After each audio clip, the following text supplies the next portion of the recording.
Welcome to the Practice Podcast, conversations probing the nature of practice. I'm your host, Dave Fearon. I asked Kathryn Kaplan, who I've gotten to know thanks to Zoom and thanks to their episodes that she contributed to this podcast, if she could interview me, because she is an extraordinarily good interviewer. And the toughest challenge, as you'll hear that she has, is for me to stop talking so she can ask me the next question or give me the next impression of what she just heard. I'm really shameless in regard to once I get going on something, as you probably know if you've been listening regularly, I really do try to listen to the persons in my conversations for the podcast, and I know she tried hard to listen to me. And yet, I think it came out in a way that we hoped for this really important episode in the stream of things. The book is done. We finished the fine-tuning of copy editing just yesterday. Practice is a Way of Being. Peter Vaill's Conjectures on Why Practice Matters to You.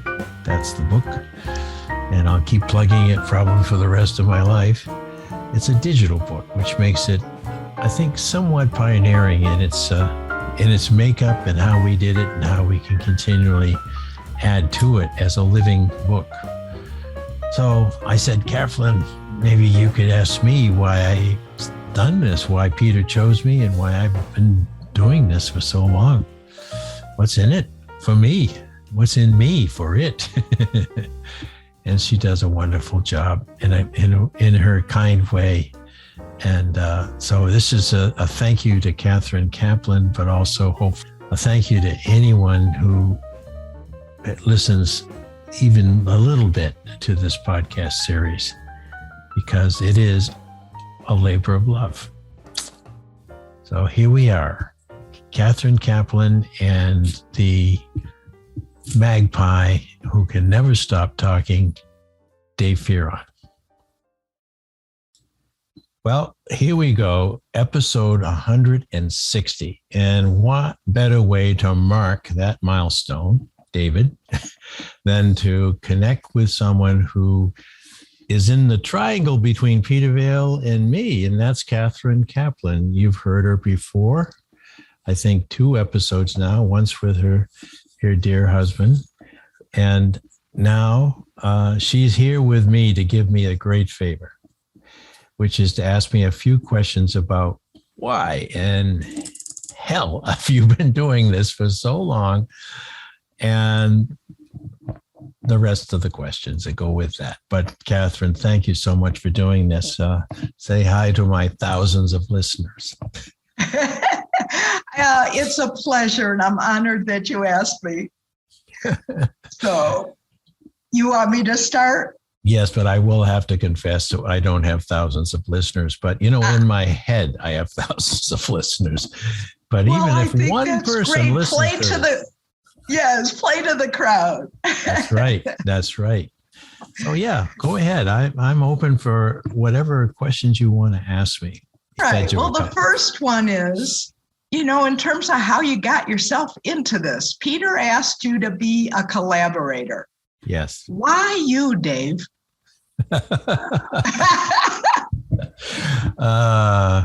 Well, it was 3 years ago, and Peter was in hospice.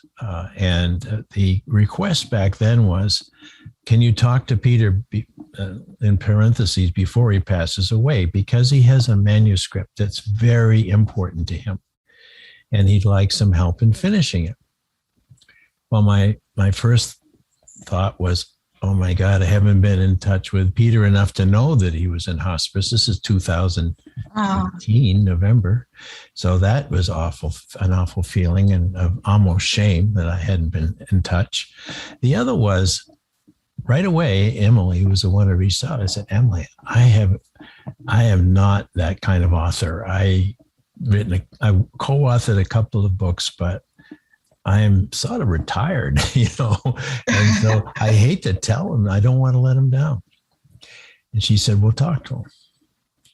Well, I think since you've had conversations with Peter by phone over the years, that once you listen to that man, what am I going to say? But yes, of course. I mean, even if he said, well, Dave, I really no. And I said, well, why, Peter? You know so many talented people who can get your book published. And he said, I'll tell you why.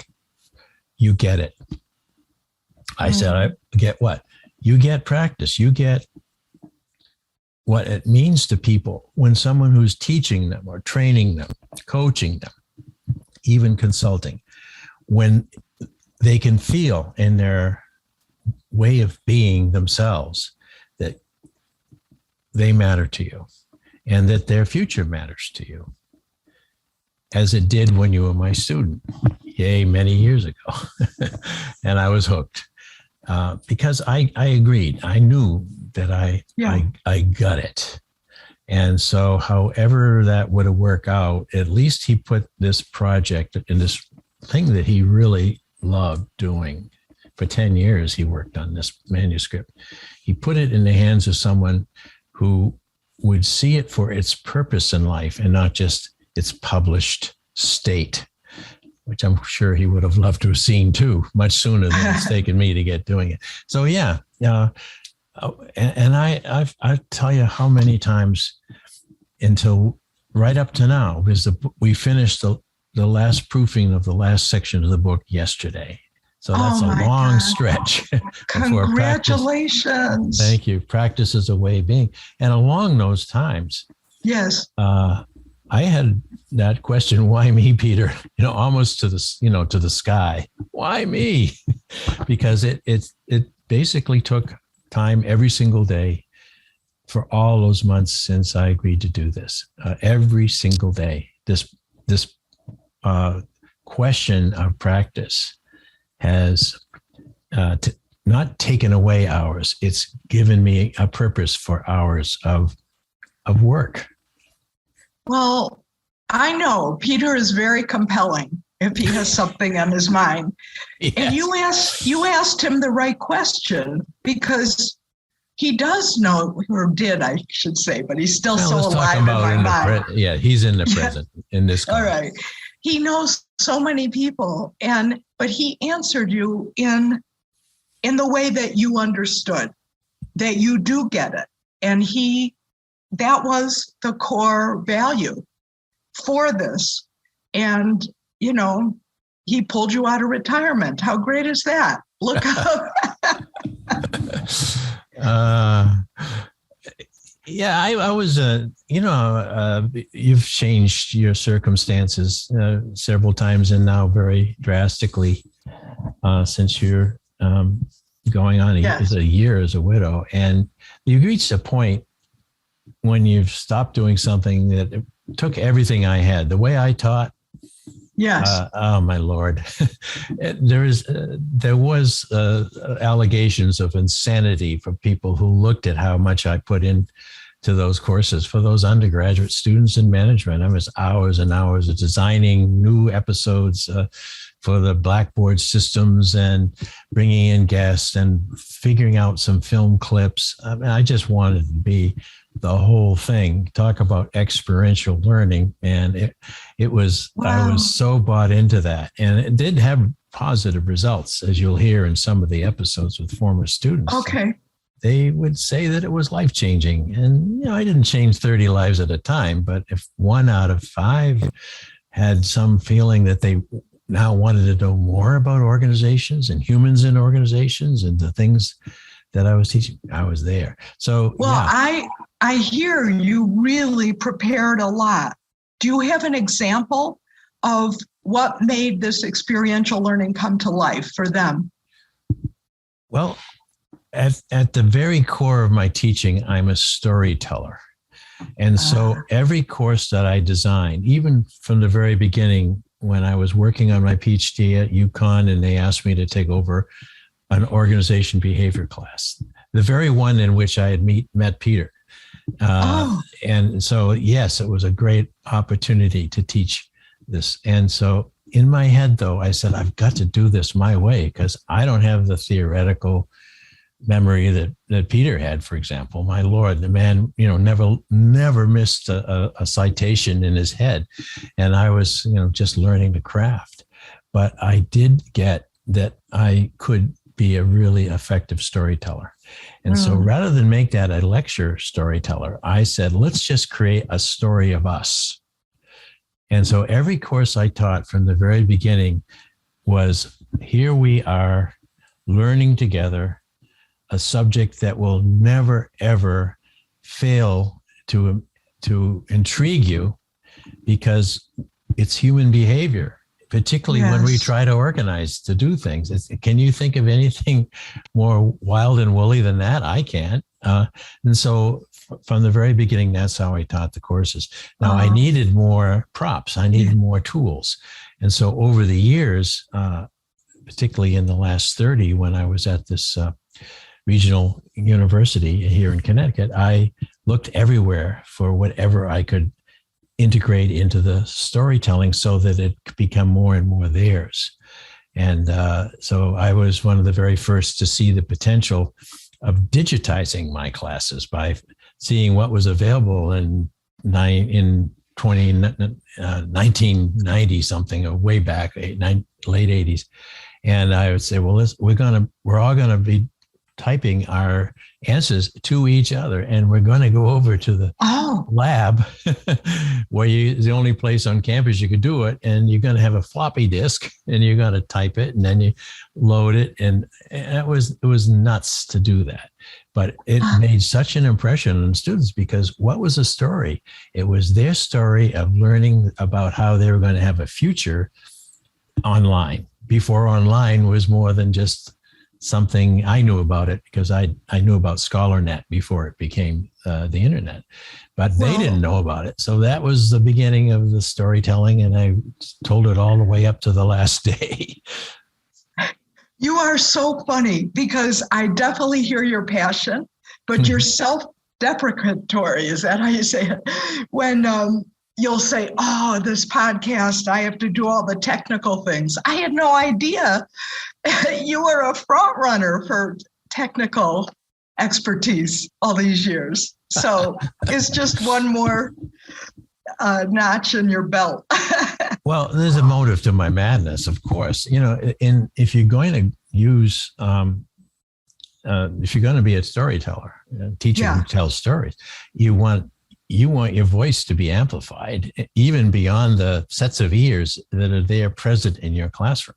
Because that's my ego. So I said, look, I am putting this effort in for you guys, but I'm also kind of letting it flow over into the opportunity for other people to say, oh, you seem to be kind of an interesting person. Where did you get to be this interested in organization? Oh, I had this Professor Fearon, or they called me Doc. And so, it was, I wanted more attention and of the sort that I never quite would hear back. But I kind of had that feeling that the impact was out there somewhere, rippling. And I must segue very quickly to say, Kathryn, that this is the effect that Peter had. That Peter's effect on us as his learners when we were in his classes. How will it ever stop rippling in the way that we address the world? I don't think so. I think he got us caring about the world. Well, you're right, because on the one hand, he had encyclopedic knowledge, like you said, all the citations. And on the other hand, I was always so impressed by how natural he was. He didn't use jargon. He could talk to any group, any background, business, management, students, critics, and just talk in such a disarming way, and putting together all the pieces. So I always said, that I would fly with Vaill, sail with Vaill. Sail with which Vaill. It turns out he did sail, and I had no idea. Oh, but he loved it. He loved everything about competitive sailing. But there you are now, 160 episodes. Were you going to say something? No, I was sailing with Vaill. So I was going to say, okay. I want to know why you've stuck with it. You know, this is really a lot for you to do. So. Well, I'm certainly not making vast sums of money, which is very evident in our budget. In fact, I've spent money to do this. So it has to be a cut well above a hobby for sure. Okay. But the podcasting is what allowed Peter and me to continue to work on practice as a way of being, because he could no longer sit up to write toward those last, weeks actually. And so we started this, and I had to learn everything about podcasting in a hurry, because Peter's, was definitely losing strength with every call. You can see it, yes. You can hear it. And he was so eager to do what you just said, Kathryn, to get in conversation. He loved to be thoughts in the moment kind of contributor. Loved to see where one idea would bounce off to another and then carrying it through. So the podcast became the right vehicle to keep Peter in the picture while we were struggling to find an appropriate publisher for the manuscript. So that experience of podcasting was not unlike what I did to contrive in my courses to give people a little bump beyond the normal. And I'll always be grateful for the 22 episodes where people can listen to Peter talking with me. And it does correspond pretty nicely with the 32 conjectures that constitute the book that is ready now. So a little plug there. No, how did the name conjecture come up? Well, I would say, well, what about this theory? And he'd say, no, Dave. And this is in the podcast. He said, no, it's not a theory. I don't want to put these out there as sort of theoretical or even hypotheses. And he said, but I once called them notes in the original manuscript, but they're more than notes, because I do want them to influence people as they read them, to take them in, those words into themselves and saying, how does this matter to me?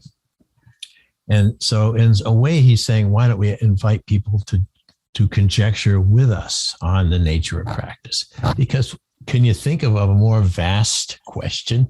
No, I can't. Like, okay, theory. He said, I know. We all know theory. Well, we academics do. We think we know theory, but do we know practice? Do we really know practice? And that was his provocation. So the conjecturing, the more I used it, the more I felt it set the work apart in some ways. As you read through and you see 32 things that he has said, yes, of a conjecturing nature, like practice is always human, those kind of things. It works. It's so engaging, right? So you realize, I'm part of this conversation. I'm part of defining the importance of practice. What does it mean for me? What does it mean for the people that I work with? It's so him, and now it's so you. Well, that is, what you just said, Kathryn, is what has kept me going, because on this work, because that is so satisfying to hear someone say, oh, well, what does this mean for me? And what can this mean for the people whose lives I impact? Now, tell me, is that not a teacher's dream? Right. to have people say, well, what does this mean for me? What can I take away? We use that word takeaway a lot. What are your takeaways? Right. And that's what we want. as teachers, as authors, as you know, you're a very gifted author. We want people to take something into their lives and then take it away. I guess that's our arrogance. Well, I don't know if it's arrogance or just wanting impact. I mean, I think people go into this field for many reasons, but the one I hear the most is to make a difference. And so you can't be isolated in your little cubbyhole doing scholarly things or pontificating. That's not what it's about. It's really about touching people's lives. And so you want to see, and you want to give them a process that enables them to get involved and feel motivated and interested and add their own and let the whole thing just keep changing. Yes. Oh boy, when I go through and edit and feature this episode, those are the kind of things that I want everyone to understand, because what the two of us are talking about is at least two things. One is why organization development. Why are we so interested in people's experience that they need to have in order to succeed, that's provided through an organizational affiliation as an employee or as a director or as however the role may be. That's the whitewater experience that Peter wrote about. Organizations themselves will never stay the same long enough for you to figure out exactly what to do every single time. Right. And I would add to that, to this time, even with artificial intelligence, if you set those dials, assuming that that aspect of organizational patterning will not change, baloney.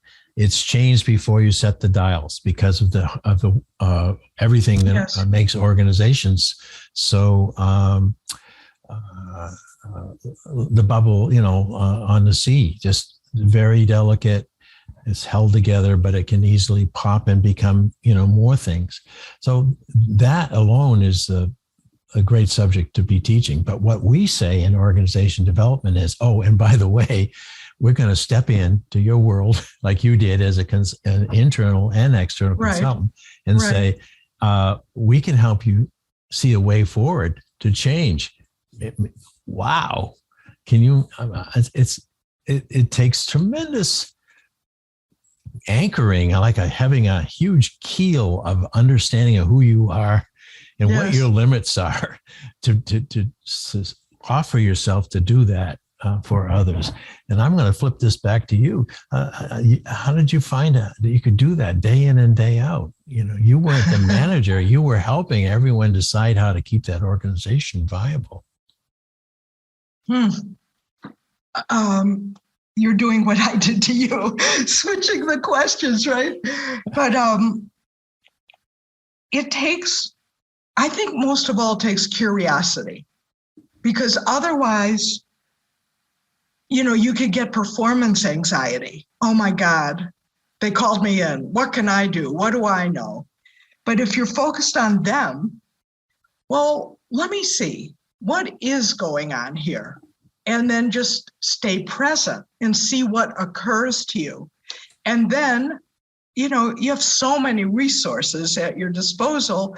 Something's going to pop into your mind. Oh, I know what would be helpful. Let's try this. And then the whole thing about action learning, again, is that you don't have to be the expert. You go in and you do experiments and you see how they turn out and you keep learning and learning. And, at some point you have to disengage, and sometimes they say it's enough and sometimes you say it's enough. But you never do it all. Because like you said, the permanent whitewater, it's never done, but can you create enough capacity in the people there to keep something going in a new way, in a better way? Thank you. And I think what Peter and I had talked about the nature of practice, people who choose to pursue ever increasingly challenging results in and amongst changing circumstances, with the idea that wherever their practice brings them, to whatever context that may be, that's where they have to make the difference, because that's where they need their resources. That's where they need to be noticed. So that landing in a context and then seeing what's going on, and very quickly, and this is Peter's last point in the way of thinking, is Yes. thereby learning and growing. Right. See that so that when we're in there as a practitioner of organization development, or however we want to be titled coming in, what we are, I think, looking for, and my curiosity is, who are the strivers? Who are the ones who want to achieve ever more challenging results, no matter what their title, cleaning the floor, whatever it may be? There are people like that, the strivers, who simply will not accept the status quo or the flattest, easiest way to get through the day. They just have something going on beyond that, similar to what this conversation is about. Why, Dave? Why? Yes. So many things you could have done in your retirement years. Why do this? Because it's there to prove to myself that there's more to know, there's more to learn, and therefore I've been growing like crazy. Thank you, Peter Vaill. I don't know how much better a human I am, but I do know that I wake up each morning with more thoughts that I can contribute to people about practice and what they can do within an organization or as they separate from an organization to keep steering and clearing and making sure that they're fully responsible for doing that. Yes. Let me ask you something, because what's the difference for you in completing the document that he wrote, the manuscript, and continuing? You're up to 160. Are you still thinking about doing more? Is it still compelling? Like when I did my original dissertation research, I was interviewing women, and at 32, the same number, which is funny, Patrick, he's with us too. Peter said, "It's enough, Kathryn, it's enough. 32 is enough." I was like, "No, because you told me that, until you see the pattern, you keep going, and I could keep going to infinity, I think." So, all right, you have 32. Yeah, we have 32. You wrote about it. You've done 160 of these podcasts. Mm-hmm. Tell me what the difference is about those, and how do you feel now, where you are right now, 3 years down the line, and having a sense of completion? Yeah. I told you in advance of this conversation that's about the scariest question you could ask me, because I am in good health, thank God, and I have a wonderful wife and great kids and all kinds of support for doing something altogether different after this. And so here's the again, two-part answer. The first part answer is I will never stop wondering if there's another thing that we could say about practice that would be helpful to other people. Everywhere I look, even on the golf course today, I joined two guys I'd never met before, and we played some holes together before I had to jump off. And so I was watching how they hit, how they interacted with each other, how I was watching all that. And it wasn't so I was going to tell them how to be better at it, because they both outdrove me every time. It's just that I was curious to see how they played the game. So yes, on one level, practice, the continuing interest in practice will be perpetual. The other answer, though, is that the book now, because it's digital, it's mailable. I can't go in and change much, but I can add features to each of those conjectures, video clips or articles, and I can go back in and do that as much as I wanted to. So while I have completed the promise I made to Peter and to his family, this will be Peter's words. Very little copywriting necessary, copy editing necessary. To make sure that that Peter's words are are there, and as long as I can keep that book in the world, it'll always be there. That's the legacy. And why is that important? Not just because I promised Peter, because those words, those insights are so timely right now as people are being dislodged from all of their institutional anchors. They need to grab a hold of something. So why not grab a hold of yourself and say, all right, what do I do well that I never want to stop doing? And I want to do it better. So practice. Okay. So Peter's words are there to help that along. The other part, though, is that the community that this work has drawn me into makes me feel I'm still in the game. I've attended virtual conferences, and I even drawn my son Dave into this because the two of us think alike in many ways about the close-in nature of organization change and human change. So I'm not like pitching myself to be a keynote or anything like that, but I love the fact that I can get invited to attend a virtual. It's got to stay virtual for me. A chance to listen to people talking about leadership as practice, people talking about collaboration as the way to go in the world. All of that has been like a find for me. And then to give great credit to the folks who created mylibrary.world, where the book is residing. They're very active in graduate level organization and change education.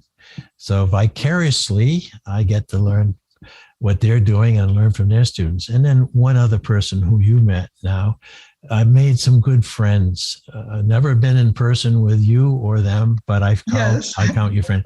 Think of Kara Gorlick, who started her departure from the known practice world that she was in and wanting to become more involved in developing her mind. And so she chose learning as a focus, and not just learning that can be put into a curriculum, but the curriculum of life, where she studied adult learning, and that brought her in connection with Peter Vaill. So she took a class with Peter too, but it was learning.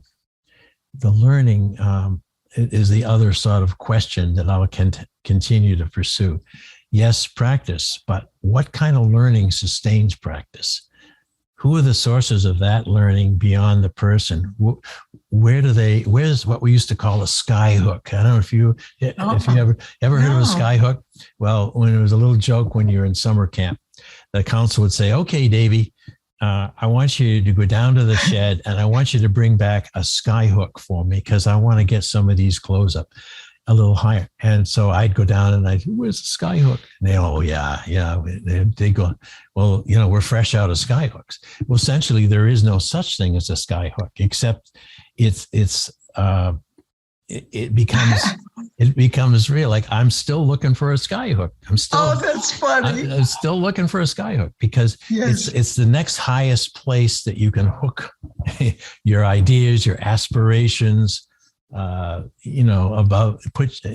yourself above the ick that we're all seeing in the world right now, and not being arrogant about it, but saying, if I can pull myself up to see more across out to a further horizon, then I guess so. My long-winded answer, Kathryn, to the question of what's next for me, I'm out looking for that sky hook right now. Oh my gosh.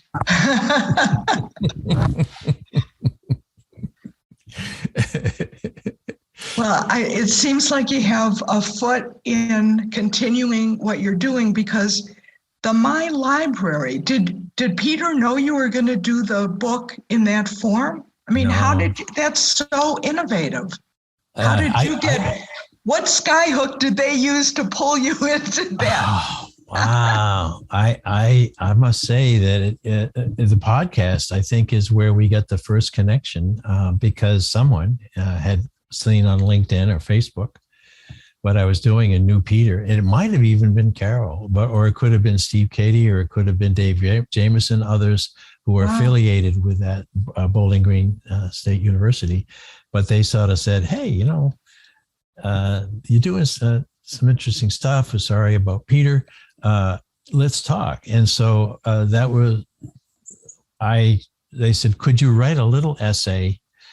We want to put some free essays up there that talk about life in the pandemic." So I said, "Sure." So I wrote this little piece, taking the character from Inside Knowledge, the book that I did co-author as a novel, which Peter loved, by the way. Oh. And I said, what would happen if I were to interview my main character now? This is in April or May of 2020, and see how she's doing. And so that was the little essay I wrote, and they went up onto my library, and they were very generous about it and said, "This is cool, thank you." And that led to the rest. But there is a conjecture that Peter particularly liked, and it was called the digitization or the digitalization of work and organization life.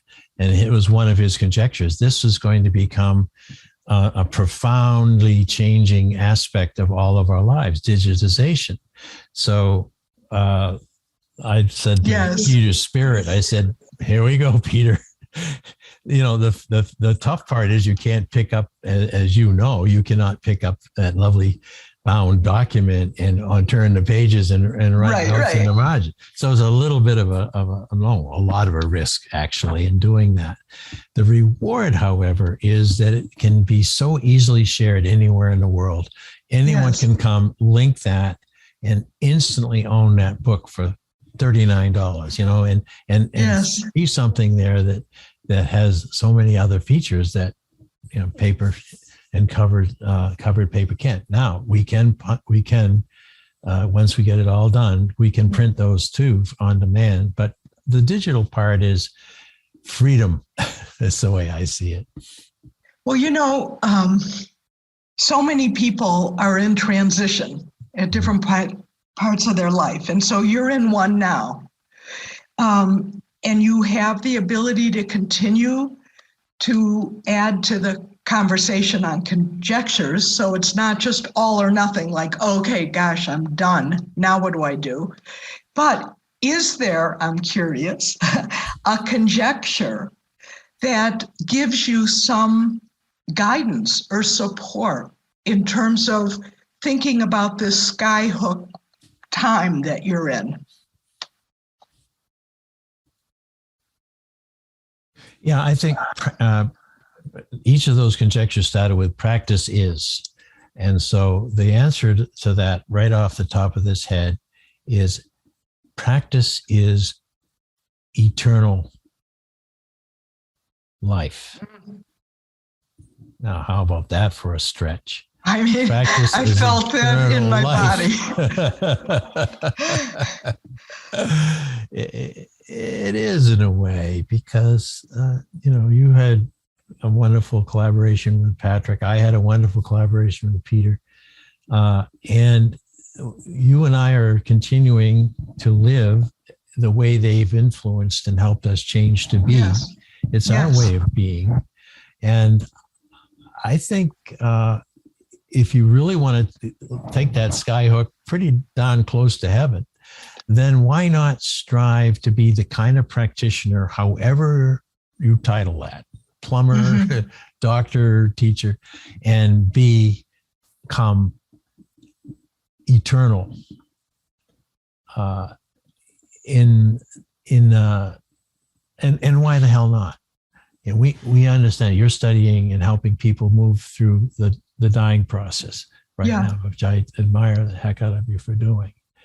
But how else can we be eternal except to have people carry on something that happened to them because of us that made them feel better about themselves? Well, I think you've said it all. Thank you so much for sharing where you are right now and where you've been and where you're going. And I can't thank you enough for your contributions, and can't wait to see what else you come up with. That's awfully nice of you, Kathryn, to do this. I appreciate it. I just realized as I heard what I just said to you that Yeah. I'm claiming to become a god. I don't mean it. I don't mean it. Believe me, my main roots would never allow me to claim that much. But I will tell you this, they'll never think I'm just another bump on the log. No, not at all. Thank you. But yes.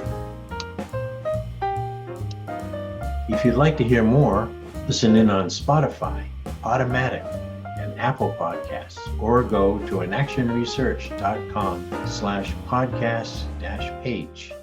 And if you'd like to learn more about social inaction and the nature of practice, head over to inactionresearch.com for more information. Thank you for supporting this show. We look forward to hearing from you soon.